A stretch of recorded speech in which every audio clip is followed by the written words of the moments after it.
Mr. Joseph Bruce Ismay was the managing director of the White Star Line that made the Titanic. Thus, he was the ship owner. It was said that he always boarded a ship's maiden voyage, so Titanic was no exception. According to his testimony, he boarded the ship on his own accord. There were no other executive officers of the company together with him. It was just him to see how the ship runs and to get new ideas for improving new ships that they were building. According to the Times obituary, his personality seemed to be a very overpowering man on the outside, but apparently pretty down to earth when not working, rather pretty shy and affectionate. He also dislikes any type of publicity and would go to great lengths to avoid them. That was before the Titanic. Now, keep that in mind. This is his version of the story of what happened on the Titanic, paraphrased from his testimonies. During the impact between the Titanic and the iceberg, Ismay was in his room, sleeping. He woke up so sudden that he laid in bed for a few more moments, trying to figure out what happened.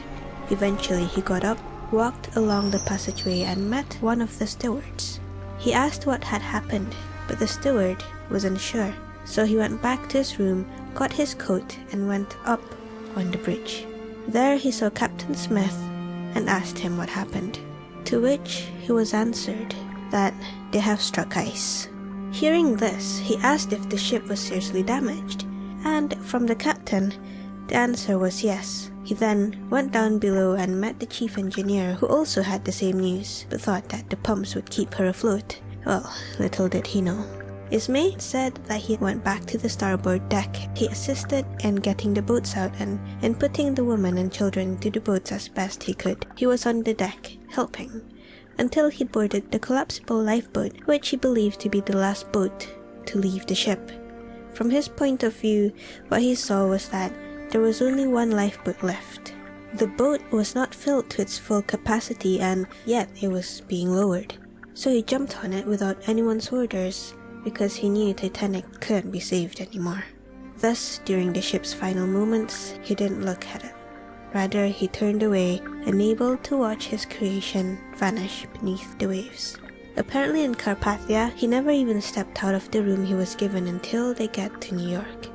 After the disaster came the press. Both the American and the British press started demeaning the men who survived. Of course, Ismay being a man and the one who owned the Titanic, he was pretty much an easier target to hone into. Not to mention it was his decision to have only 20 lifeboats for the big ship. Though the requirement was only 16 lifeboats at the time, the initial plan was actually to have 48 lifeboats on the ship. So he was really ostracized by both the British and the American press, especially the American press, putting him as a coward, someone without an honor, a villain even. Articles, comics and poems were written criticizing his survival, trying to make him responsible for the disaster. Like most press, they have the power to make things seem worse than it should be, and vice versa. In his case, they made it worse. Because of this tragedy, it took a toll on his well-being.